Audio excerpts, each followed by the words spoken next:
It begins in the quiet hours, doesn't it? When the world has gone to sleep and you are left alone with the hum of the refrigerator and the glow of a screen. It happens when you're alone, late at night. Your phone is in your hand, a warm, smooth portal to a million other lives, a million other bodies. Your mind, which was supposed to be winding down, is suddenly restless, a caged animal pacing the perimeter of your skull. And your heart feels numb, a distant drum you can barely hear. This is the moment the craving comes. It's a familiar ghost slipping through the cracks of your fatigue and your solitude. You tell yourself a story to make it okay. You tell yourself it's just lust, a simple biological release. You tell yourself it's normal, that everyone does it, that it's a harmless way to blow off steam.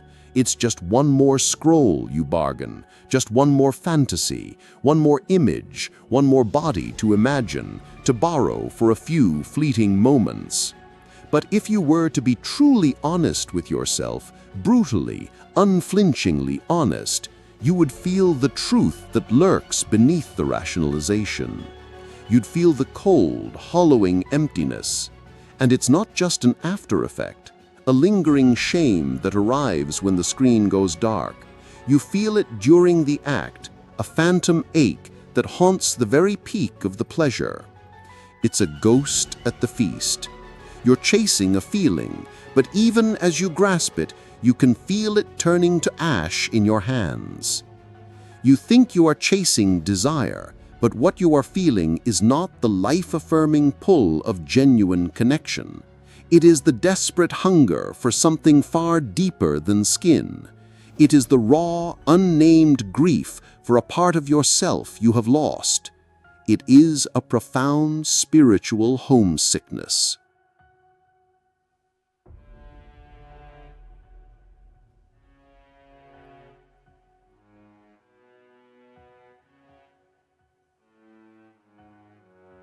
The great psychologist Carl Jung understood this landscape of the soul better than anyone. He saw this pattern not as a moral failing, but as a profound spiritual symptom.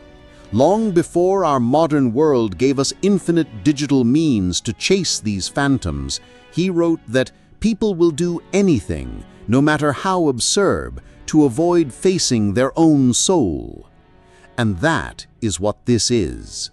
This constant grasping, this endless craving, this cycle of consumption, it's not truly about pleasure, it's about escape. It's an escape from the boredom that settles when you're not distracted. It's an escape from the pain you've learned to bury under layers of productivity and performance. It's an escape from the profound loneliness that can exist even in a crowded room. Most of all, it's an escape from the aching, deafening silence inside your own heart. You tell yourself you want her, the woman in the picture, the stranger in your messages, the memory replaying in your mind. But what you really desperately want is to feel alive. You want to feel held. You want to feel seen. You want to feel something, anything that can pierce the veil of the empty, performative life you've built. You're trying to use a spark to start a fire in a place that has no oxygen. But instead of turning inward to find the source of the emptiness, you turn outward. You chase the body. You chase the image. You chase the fleeting chemical surge of dopamine that promises everything and delivers nothing, a high that disappears just as fast as it came. And the moment it's over, the silence returns, louder than before. You are left with the same void, the same self, untouched, unseen, and now a little more fragmented than before. You have to understand, lust isn't the enemy. It is a symptom. It's a distress flare fired from the shipwreck of your soul, a desperate attempt to get your attention. Because beneath that raw, urgent craving is a disconnection, a deep and painful severing. You are not connected to your body. You use it for fleeting release, but you don't inhabit it.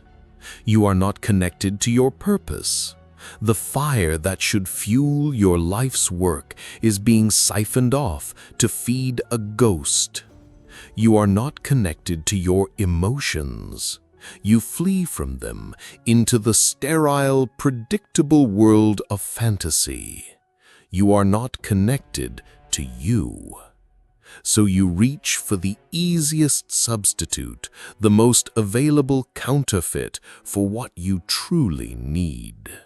You reach for the illusion of closeness, mistaking a shared screen for a shared soul.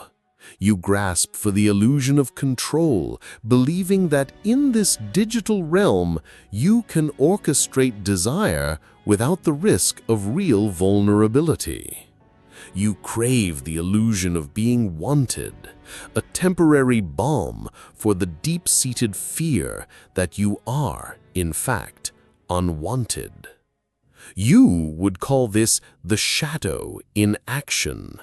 The shadow is everything within you that you have disowned. It is the part of you that was never loved in the right way, the part that was taught that its needs were shameful. Your sensitivity, your vulnerability, your need to be held and nurtured, all the parts you were told were unmanly or weak. These parts were exiled into the darkness of your unconscious. But they did not die. They festered.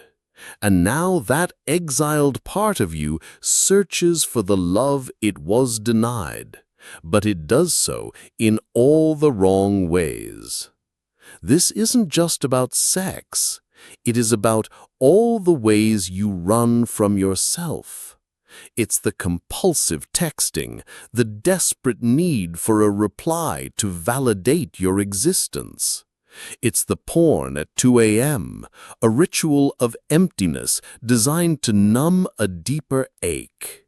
It's the meaningless, hollow conversations that feel intimate for a moment but leave you colder than before.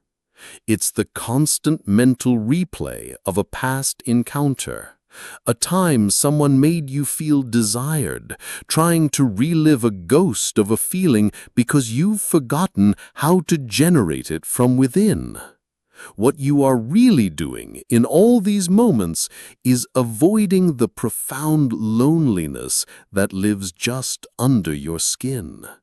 Because to sit with it, to truly feel it, it would be to admit the devastating truth. You don't just want release, you want rescue.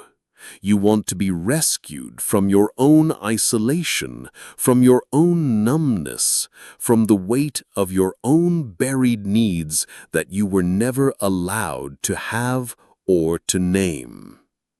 Jung saw this in the men and women who came to his office. They didn't come with sexual issues. They came with a spiritual hunger that was disguised as physical desire. He didn't moralize or judge. He went deeper. He knew the real question was not, "Why do I feel this lust?" The real question, the one that can change everything, is, "What is this lust trying to distract me from?" And that is the question you must have the courage to ask yourself now. Because if you don't, you will keep feeding the craving, but you will never, ever touch the wound. You will keep chasing bodies, but you will never feel true intimacy. You will keep fantasizing, but you will never feel truly seen. You will keep finding a temporary release, but you will never, ever feel whole. Here is the truth that our culture will never tell you. You don't need more pleasure, you need more presence. You don't need another body, you need to come back home to your own. The part of you that keeps desperately reaching outward is the part of you that was never met inward. This journey of return is what Jung's work, especially his legendary Red Book, was all about. It wasn't about sex or power or control. It was about integration.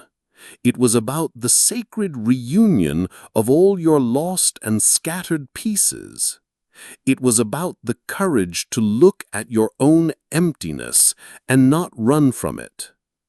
So, before you open that app again, before you send that late-night text, before you let the craving take the wheel, I want you to ask yourself, with all the honesty you can muster, is this really lust, or is this my loneliness in disguise? If you could finally stop escaping, if you could stand still in the silence, what would you find waiting for you inside? Carl Jung never saw lust as just a crude physical impulse. He saw it as a spiritual signal, a coded message from the deep unconscious. It was a warning that the soul had been starved for too long. Because when you haven't faced your inner world, desire cannot come from wholeness. It can only come from fragmentation. You don't lust because you are bad. You lust because you are divided. In the Red Book, Jung wrote, "I must learn that the dregs of my thought, my dreams, are the speech of my soul." When that wave of lust rises, sudden, urgent, and irrational, Jung would say, it's not about the person you're thinking of. It's about the part of you that you've lost contact with. Here is what he meant. In Jungian psychology, the unconscious, feminine aspect of a man's psyche is called the Anima. This isn't a literal woman inside you. It is the archetype of feeling, of intuition, of creativity, of softness, of the ability to surrender and connect. When a man is disconnected from his anima, he doesn't know how to truly feel. He doesn't know how to surrender to love. He doesn't know how to love without possessing or attaching. His soul, his inner world, is a foreign country. So, his soul does the only thing it can. It reaches out through projection. He unconsciously places all of his lost tenderness, his vulnerability, and his inner light onto an external woman. He isn't actually seeing her. He is seeing a projection of his own lost soul. When he lusts after her body, her presence, her softness, he is not truly craving sex. He is craving reunion with himself. And this is why it hurts so much. It hurts because no matter how many times you chase that projection, you can never reach it. You can't, because you are chasing yourself in someone else's body. And the more disconnected you are from your own inner life, the more violent, desperate, and empty your outer lust becomes. This is how the shadow seduces you, not with horns and pitchforks, but with a beautiful, tragic illusion. You don't see a person. You see your unmet needs. You see your suppressed pain. You see your forgotten warmth. And because you never integrated these parts within yourself, you try to possess them on the outside. But lust, when it is disconnected from love, always collapses in on itself. No other person can carry the weight of your unlived emotions. No body can complete your fractured identity. No moment of pleasure can heal a soul that has not been felt. And so the cycle deepens. It starts to reshape you in tiny, invisible ways. You stop being able to make real eye contact. You avoid deep, vulnerable conversations. You retreat more and more into fantasies that feel safer than the terrifying unpredictability of reality. You smile in public, but you feel numb inside. Then it gets worse.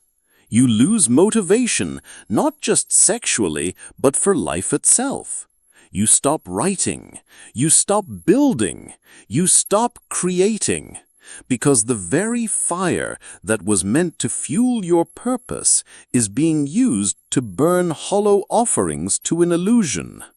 Lust, indulged mindlessly, becomes your shortcut to feeling alive.